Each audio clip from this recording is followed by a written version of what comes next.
Hey, what's going on, guys? I'm now live. I was not planning on doing a live stream on Tuesday, but I've got a lot of yard work that I got to do Wednesday, Thursday, and Friday. Conscious Caracal, also known as Ernst Van Zyl, he is live. He's with AfriForum, and he does a really good job. And Chris White is live now, so if any of you guys do not tune in, I completely understand. I'm going to get my mobile device and post the link if any of you guys do want to tune in and talk about various things. So let me get my mobile device and go ahead and share my link on my Telegram groups if any of you guys want to call in. I'm not sorry, call in, but type and ask questions. So just hang on one second. Just bear with me right here. And I'll go ahead and share the link.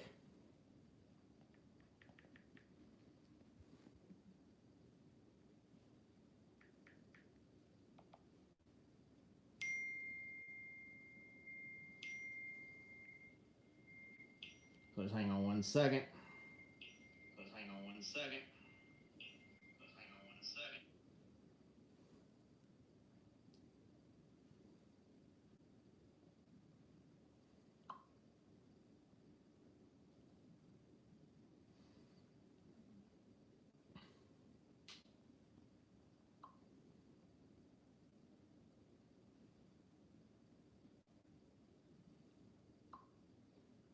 All right, link's been shared to you guys. If you guys want to check out the stream. All right, here's what I was gonna talk about. And I understand that nobody's tuned in right now. That's fine. I'm gonna just keep talking and because I've shared the links in case anybody does want to tune in and does want to type in, and feel free to leave any questions or comments on there. Okay. Here's the thing. All right.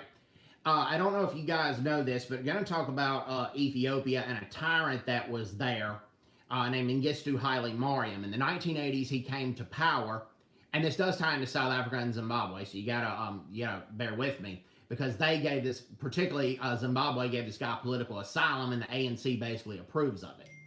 There's a guy named Mengistu Haile Mariam who came to power in Ethiopia. He came via a coup. He basically overthrew Ethiopia's Emperor Haile Selassie. And Mengistu Haile Mariam basically shunned Ethiopia's ties with the United States. He shunned ties with any capitalist country, any Western country, and developed ties with the Soviet Union. And he basically killed anyone who disagreed with him and killed anyone who wasn't communist.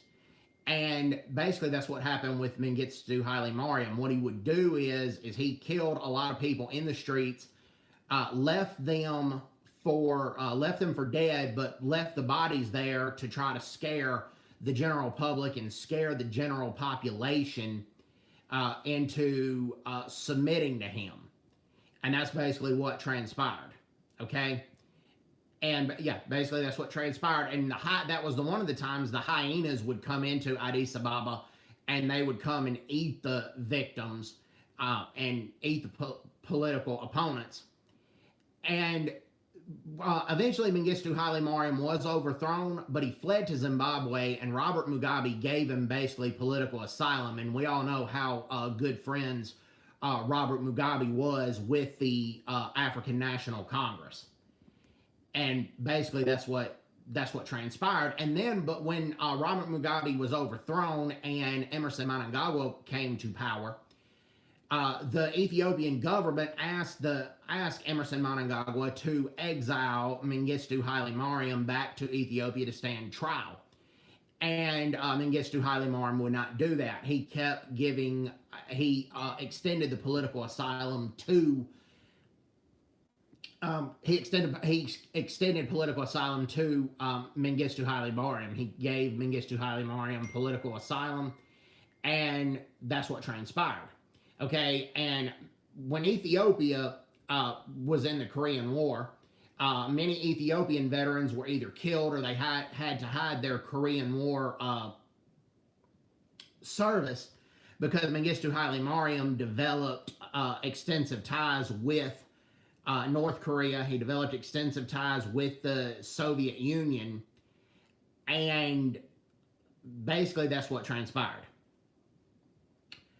And so many Korean War veterans and their families were either killed or they, like I said, had to hide their service. So that's why South Korea, many younger South Koreans didn't know about Ethiopia and their service in the Korean War. And yes, not one Ethiopian was taken prisoner in the Korean War, and they were some of the best fighters that the UN forces had against North Korea and China.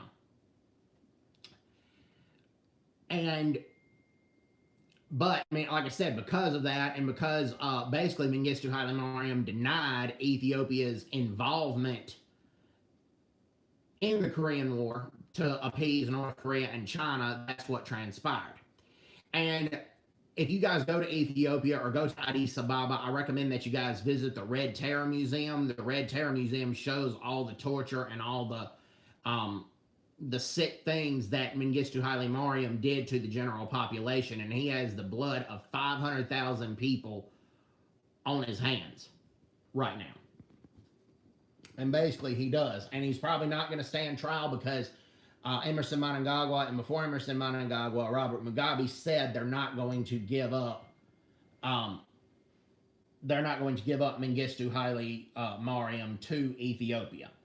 So that just shows you how sick and corrupt and just heartless both the ZANU-PF and the African National Congress are.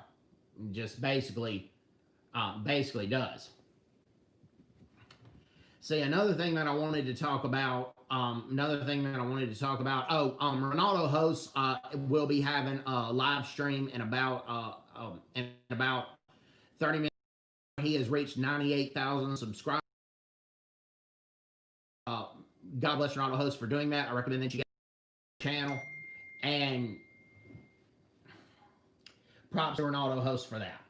Okay, like I said, I'm gonna get better equipment and better software where I can have guests and have people call in. But if you guys want to tune in, if you guys have any questions, feel free to do so. Feel free to type in any questions that you guys have. I will be here for about 23 more minutes, and I'm going to talk about the various issues and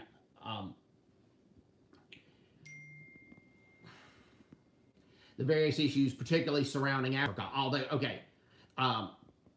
Let's talk about the COVID-19 vaccine. Zweli Mkhize, the health minister of South Africa, says that the vaccine should be safe for South Africans to take, and I don't agree with Zweli Mkhize on a lot, but I do agree with Zweli Mkhize on this one.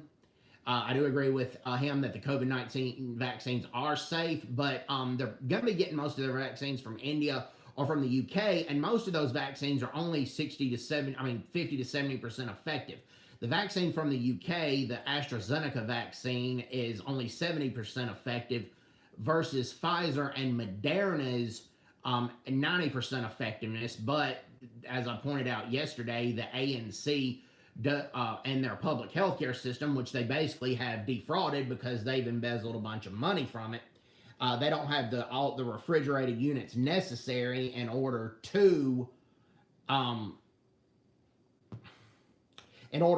have the Pfizer and Moderna vaccine. They have to have a vaccine that can stand warm temperatures.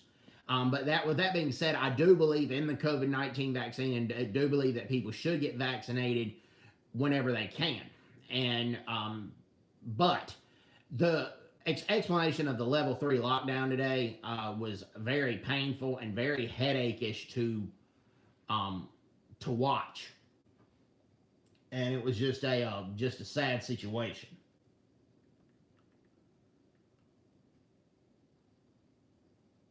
So yeah, it was just a very, very sad situation to watch. All right.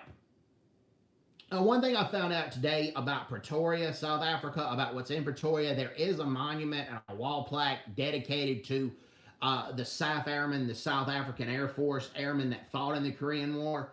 And it lists the 34 pilots who died in the service of the Korean War.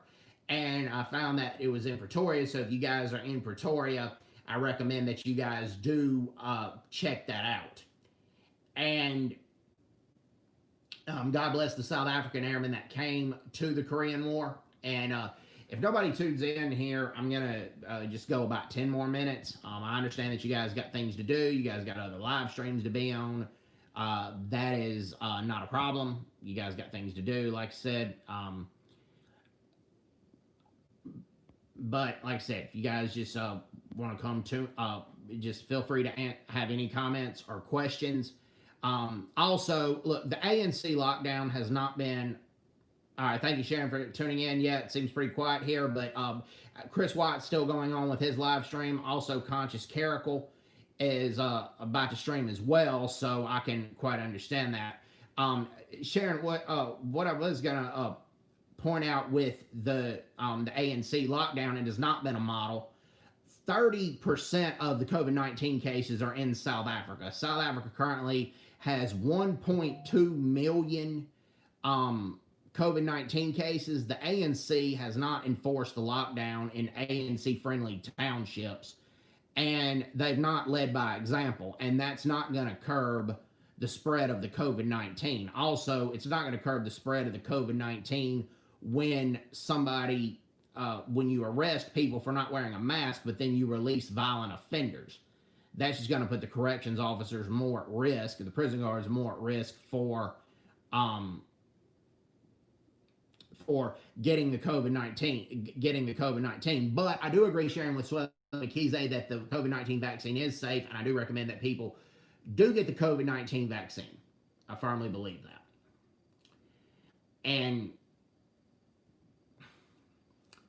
And oh, like I said, I recommend that you guys do check out Chris White's channel and do check out Ronaldo Host's channel. Ronaldo Host, as I pointed out, has 98,000 subscribers. Now he's going to be getting close to 100,000, and I hope he gets to 100,000. He has very good YouTube content. I recommend that you guys do check out his channel. Most of you guys probably already have, but if you guys haven't already, I recommend that you guys do check out his channel. Oh, one thing I do want to note as an American, what happened at Capitol Hill was a disgrace. Okay, what happened at the Capitol building was a disgrace. The violent protesters needed to be arrested. But here's the hypocrisy with the left-wing American media, and this is something that I want to address. What happened in Minneapolis, Minnesota, and in Portland, Oregon? Oh, and thank you, Sharon, when you said I'll get there with 98,000 subscribers. It's probably going to be a ways. I only have 889 right now. But thank you very much. Okay. Here's the thing. Okay, Black Lives Matter and Antifa did way more damage in Minneapolis, Minnesota, and in Portland, Oregon. They did way, way more damage than what these clowns at Capitol Hill did. And the reason they were able to storm Capitol Hill is because the Capitol Police made a tactical error. They keyed in on one protester, and then they let the other people storm. And kind of left the Capitol building wide open. And it was a very, very tactical error, but people make mistakes. But around 5 people died at Capitol Hill. At least 77 police officers had been injured in Black Lives Matter protest. At least 77. One of the retired police officers that Black Lives Matter protest killed was a 77-year-old African-American male who was a retired police captain. That did happen. And that went on. And the media defended the Antifa and the Black Lives Matter protest, but then they condemned the protest at the Capitol building, the violent protest, when the majority of the protesters were actually very peaceful. And that's hypocrisy, and that is just absolute double standard. And I'll let you know, Sharon, what your take on it is. That's my take on it, that it was just absolute double standard, and it was disgraceful. Also, Lopez Obrador, the president of Mexico, who is a Trump hater, he actually condemned condemned Twitter banning Donald Trump, and he's right.